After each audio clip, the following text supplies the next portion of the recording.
Illinois has a rent increase framework that combines a permissive state-level approach with one of the most regulated local environments in the country, because Chicago's tenant protections create a completely different playing field than the rest of the state. If you manage rental property in Illinois, knowing whether your property falls under Chicago's rules or under the general state framework is the single most important distinction you need to make. Illinois does not have a statewide rent cap that limits the dollar amount or percentage of a rent increase. At the state level, a landlord can technically raise the rent by any amount, provided they follow proper procedures and the increase isn't motivated by an illegal purpose. However, Illinois has a complicated and evolving relationship with rent control. The state previously had a preemption statute, the Rent Control Preemption Act of 1997, that prohibited all units of local government from enacting, maintaining, or enforcing rent control ordinances.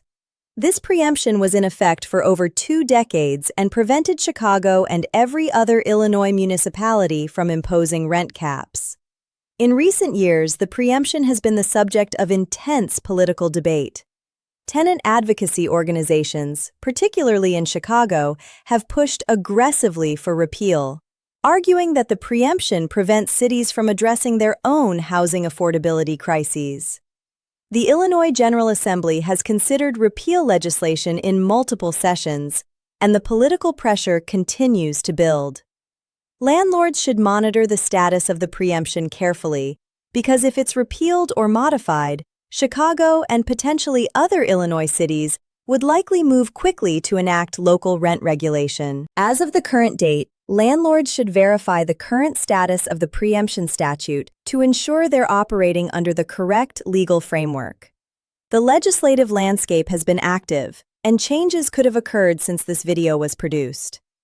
Now let's talk about Chicago, because even without traditional rent control, Chicago's Residential Landlord and Tenant Ordinance, the RLTO, found in Chapter 5, Track 12 of the Municipal Code, creates a regulatory environment that significantly affects how rent increases work in practice. Chicago enacted the Just Cause for Eviction Ordinance, which restricts when landlords can decline to renew a lease or terminate a tenancy. Because landlords in Chicago cannot terminate without just cause, a massive rent increase designed to force a tenant out, rather than reflecting a genuine market adjustment, can be challenged as a constructive eviction or as a violation of the Just Cause framework. If a landlord raises rent to an amount clearly above market rate with the apparent purpose of making the tenant leave, the tenant may argue that the increase is effectively a no-cause eviction disguised as a price change. Chicago courts and the city's regulatory bodies have shown willingness to scrutinize landlord conduct that appears designed to circumvent tenant protections. While there's no specific dollar cap on rent increases in Chicago, the increase must be justifiable based on legitimate business factors, market conditions, operating costs, property improvements, rather than serving as a pretext for eviction. Chicago also requires landlords to comply with extensive notice and disclosure requirements under the RLTO. Any rent increase notice should be consistent with the RLTO's broader disclosure obligations, and landlords must ensure that their communications with tenants meet the ordinance's standards. Cook County, which includes Chicago's suburbs, has enacted the Cook County Residential Tenant and Landlord Ordinance that applies to unincorporated areas and municipalities that have opted in. This ordinance includes specific notice and procedural requirements that may affect rent increases. Landlords in Cook County suburbs should verify whether the county ordinance applies to their property and what additional requirements it imposes. For properties outside of Chicago and Cook County's regulated areas, which includes the majority of the state, the general state framework applies. For month-to-month tenancies statewide, the landlord must provide advance written notice before a rent increase takes effect. Illinois requires at least 30 days written notice before the next rent due date for changes to a monthly tenancy. So if rent is due on the 1st and you want the increase to take effect on May 1st, You need to deliver the notice by April 1st at the latest. The notice should be in writing and should clearly state the current rent, the new rent amount, and the effective date. Illinois doesn't prescribe a specific statutory form for rent increase notices outside of Chicago, but a clear written notice delivered by a documented method is essential. In Chicago, the RLTO has specific requirements for how notices must be formatted and delivered. Landlords in Chicago should use notice forms that comply with the RLTO rather than generic Illinois forms. The RLTO also requires landlords to provide tenants with a copy of the city's summary of the ordinance, and failure to provide this disclosure can affect the enforceability of the landlord's actions, including rent increases. For fixed-term leases, the rent is locked in for the duration of the lease term unless the lease includes a provision allowing mid-term increases. At renewal, the landlord must provide the required notice of any proposed increase. In Chicago, the just cause framework means that the landlord generally must offer a renewal on reasonable terms, and a rent increase that is unreasonable relative to market conditions could be challenged. For year-to-year leases, Illinois requires at least 60 days' notice before the end of the annual term for changes including rent increases. This longer notice period for annual leases is important to remember. Missing the 60-day window could mean the lease renews at the existing rate. For week-to-week tenancies, 7 days' notice is required. Now let's cover the statewide restrictions. Rent increases cannot be retaliatory. Illinois has a specific anti-retaliation statute, the Retaliatory Eviction Act, found at 765 ILCS 720, that prohibits landlords from raising rent in retaliation for a tenant exercising their legal rights. Protected activities include complaining about code violations to a government agency, complaining to the landlord about conditions that violate applicable codes, exercising any right under the landlord-tenant law, and participating in a tenants organization. Illinois' anti-retaliation statute provides that retaliatory conduct by the landlord, including rent increases, can be raised as a defense by the tenant in any subsequent proceeding. Courts evaluate the timing and circumstances of the increase when assessing whether retaliation occurred. A significant rent increase shortly after a tenant's complaint creates a strong inference of retaliatory intent. Chicago's RLTO adds additional anti-retaliation protections that go beyond the state statute. The RLTO specifically enumerates retaliatory conduct and provides enhanced remedies for tenants who experience retaliation. Chicago landlords who implement retaliatory rent increases face penalties under both state and local law, which can compound the financial exposure. Rent increases also cannot be discriminatory.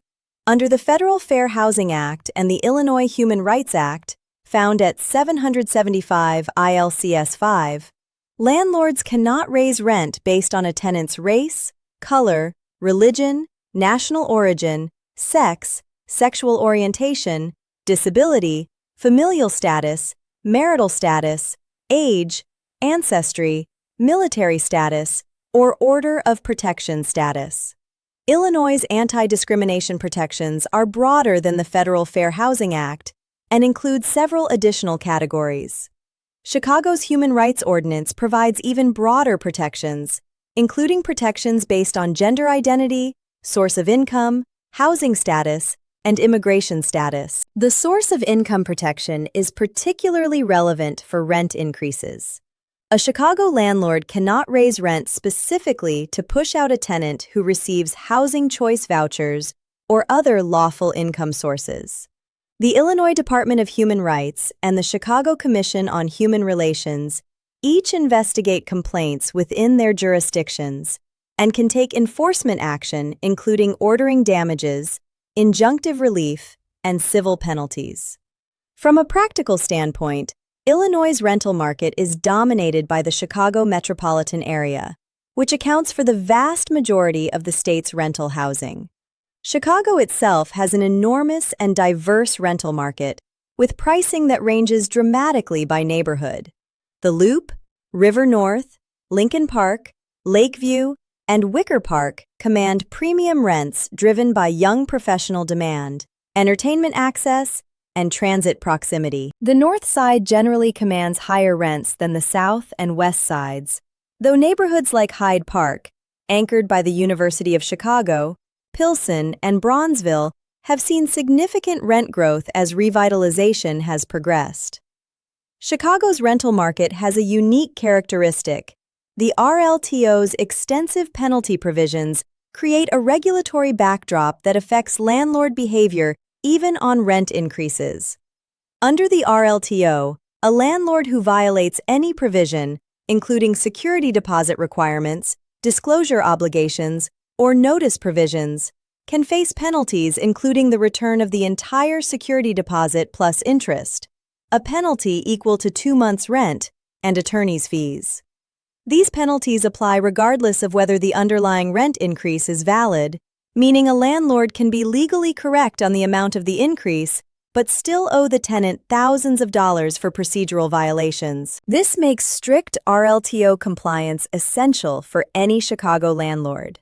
The Chicago suburbs, including Evanston, Oak Park, Naperville, Schaumburg, and Arlington Heights, offer a range of market conditions. Evanston, home to Northwestern University, has a tight market with strong demand. Oak Park has enacted its own tenant protection measures that landlords should verify.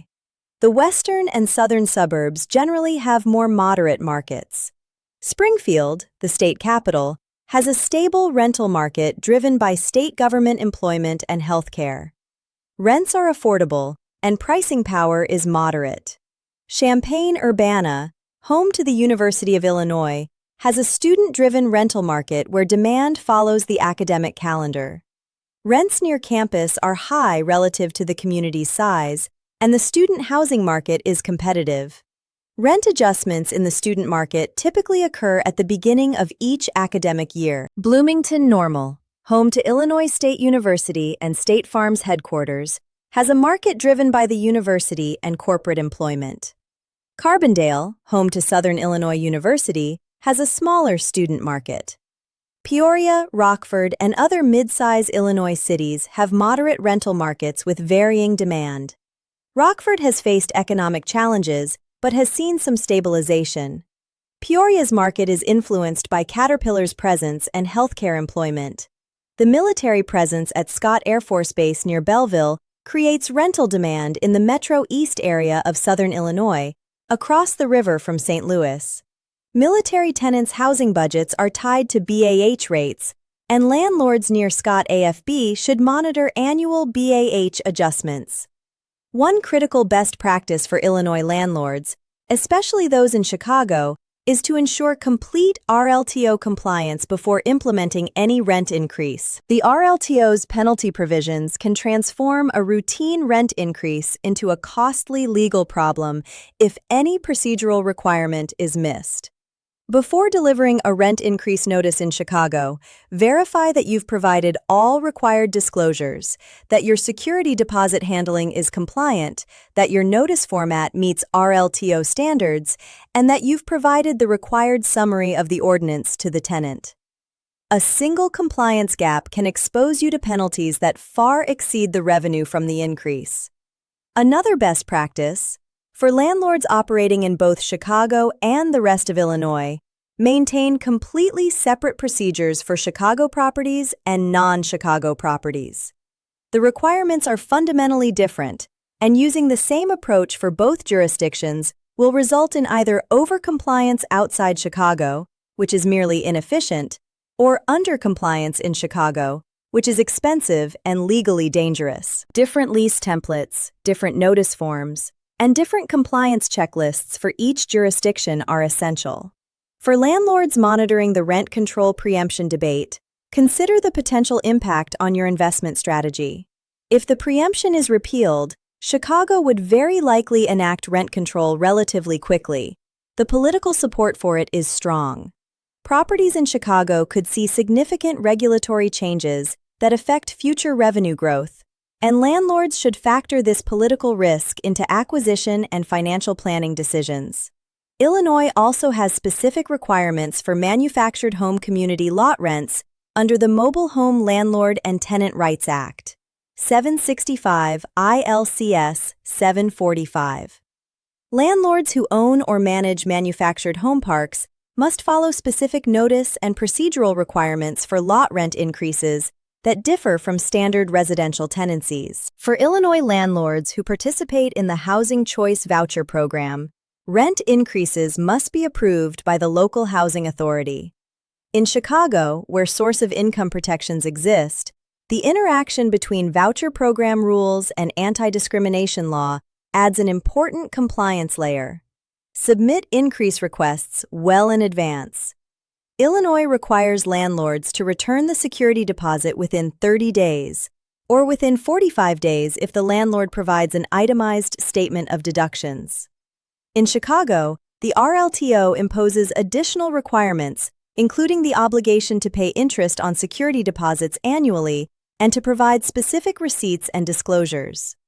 Failure to comply with any RLTO requirement regarding deposits can trigger the penalty provisions, even if the rent increase itself is perfectly legal.